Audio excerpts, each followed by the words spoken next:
নারীদের সফলতার জন্য, যখন নারীদেরকে মঞ্চে উঠিয়ে ফুলের তোড়া দেওয়া হয়, ক্রেস্ট দেওয়া হয়, সংবর্ধনা দেওয়া হয়, এগুলো আমার কাছে মনে হয় ভনিতা। কারণ বাংলাদেশে নারীরা যতটা না সফল তার থেকে বেশি নির্যাতিত এবং নিপীড়িত। 2-4 জনের সফলতার গল্প শুনিয়ে হাজারো হাজারো নারীর নির্যাতনের, নিপীড়নের গল্পকে আমরা পিছিয়ে রাখি, নির্যাতনের গল্পকে আমরা সামনে আসতে দিই না। আপনারা জানেন বিগত কয়েক মাসে বাংলাদেশে নারীর প্রতি সহিংসতা বেড়েই চলছে। নারীরা পারিবারিক সহিংসতার শিকার হচ্ছে, নারীরা নানাভাবে নির্যাতিত হচ্ছে, নিপীড়িত হচ্ছে, এমনকি জঘন্য অপরাধ, ধর্ষণের শিকার হচ্ছে। আপনারা পত্রপত্রিকার পাতা উল্টালে দেখতে পাবেন মুন্সিগঞ্জের লোহগঞ্জে এক গৃহবধূকে দলবদ্ধভাবে ধর্ষণ করা হয়েছে। আপনারা দেখতে পাবেন পটুয়াখালীতে 10ম শ্রেণীর এক ছাত্রীকে বাসা থেকে তুলে নিয়ে ধর্ষণ করা হয়েছে। আপনারা এও দেখতে পাবেন কিশোরগঞ্জে 7ম শ্রেণীর এক শিক্ষার্থীকে ধর্ষণ করার চেষ্টা করা হয়েছে। এবং সর্বশেষ না বললেই নয়, মাগুরার আমাদের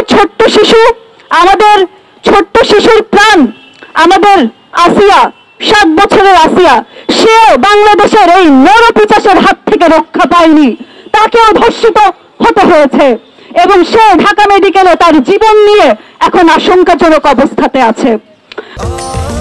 স্বাস্থ্যকর অল টাইম ফ্যামিলি কেক, সব সময় অল টাইম হেলদি লাইফ। আমি একটা কথাই বলবো, জুলাই আগস্টে আপনারা দেখেছেন, আমরা দেখেছি, নারীদেরকে আপনারা অনুপ্রাণিত করেছেন, নারীদেরকে আপনারা সম্মুখ সারিতে আসার জন্য উদ্বুদ্ধ করেছেন, কিন্তু 5ই আগস্টের পরবর্তী সময়ে আমরা দেখতে পাচ্ছি আপনারা নারীদেরকে পিছিয়ে রাখছেন, নারীদের নিরাপত্তা আপনারা নিশ্চিত করতে পারছেন না।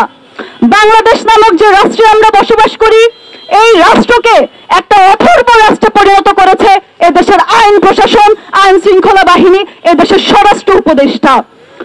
আমরা জানি ইসলামিক বিধানে আছে, ইসলামিক আইনে আছে, যদি কোনো নারী কিংবা কোনো শিশু পুরুষ কর্তৃক ধর্ষণের শিকার হয় তাহলে তাকে জনসম্মুখে পাথর নিক্ষেপ করে হত্যা করতে হবে।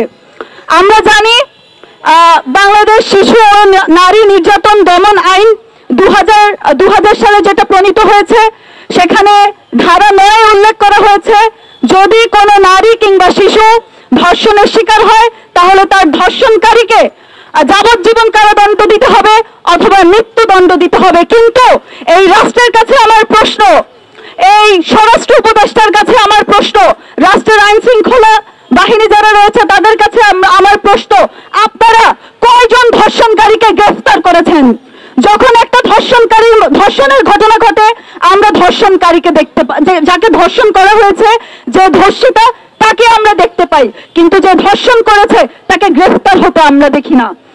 আমি স্পষ্ট করে বলে দিতে চাই, আমি বাংলাদেশ গণতান্ত্রিক ছাত্র সংসদের কেন্দ্রীয় সংগঠক হিসেবে আছি। আমি স্পষ্ট করে বলে দিতে চাই, দেশের স্বরাষ্ট্র উপদেষ্টাকে বলে দিতে চাই এবং আইন শৃঙ্খলা বাহিনীতে যারা রয়েছে তাদেরকে বলে দিতে চাই, আপনারা অতি দ্রুত যারা নারীদেরকে নির্যাতন নিপীড়নের সাথে জড়িত, যারা ধর্ষণের সাথে জড়িত, গত ফেব্রুয়ারি মাসে বাংলাদেশে অনেকগুলো ধর্ষণের ঘটনা ঘটে গেছে, যারা এসবের সাথে জড়িত, আপনারা অতি শীঘ্রই তাদেরকে আইনের আওতায় আনবেন এবং তাদের সর্বোচ্চ শাস্তি নিশ্চিত করবেন। যদি আপনারা সেটা না পারেন তাহলে বাংলাদেশের নারীরা, বাংলাদেশের প্রত্যেক জেলার নারীরা এই দায়িত্ব বুঝে নিবে, আপনারা তাদের উপর দায়িত্ব ছেড়ে দেন। ধন্যবাদ।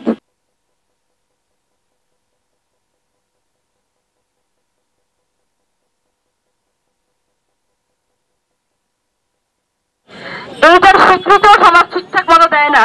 এবং আজকে আপনারা আসিয়ার দিকে তাকান, আসিয়ার ঘটনা কিন্তু একমাত্র না, গত কয়েকদিন ধরে এবং আজকেও এরকম ঘটনা দেখা গিয়েছে যে 4 বছরের একটা বাচ্চা মেয়ে।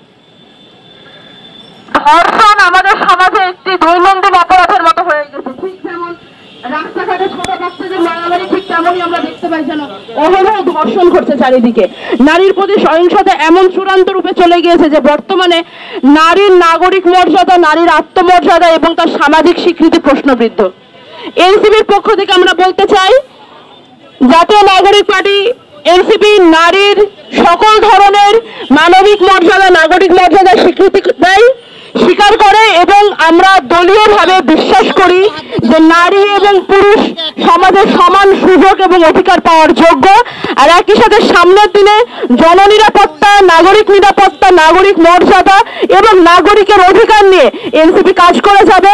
সামনের বাংলাদেশে শুধু আসিয়াই নয়, এর আগে তনু, নুসরাত থেকে শুরু করে যতজন, বেগমগঞ্জের সেই গৃহিণীর কথা আমার মনে পড়ে আজকে এখানে দাঁড়িয়ে, যারা যারা যখন যখন সহিংসতার শিকার হয়েছেন এই সমাজে, এনসিপি ভবিষ্যতে তাদের সকলের বিচারের জন্য দাবি রাখবে।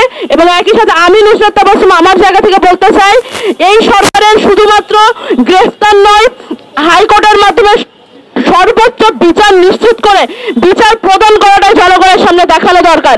যতক্ষণ না অন্য অপরাধ মানসিকতার মানুষজন আরেকটু অপরাধীর শাস্তি হতে দেখবে, ততক্ষণ পর্যন্ত তারা লাই পেতেই থাকবে। তারা ভাববে গ্রেফতারি তো শুধু হবে, তারপরে তো জামিন নিয়ে বের হয়ে আসবো, এর বেশি কি বা হবে। অপরাধ কমানোর জন্য অপরাধীর বিচার নিশ্চিত হওয়াটা এই সমাজে খুবই জরুরি। আজকে আমি এখান থেকে জানাতে চাই, আগামীর বাংলাদেশের নারীর নিরাপত্তা নিশ্চিত করাই হবে আমাদের অন্যতম মূল লক্ষ্য। ধন্যবাদ।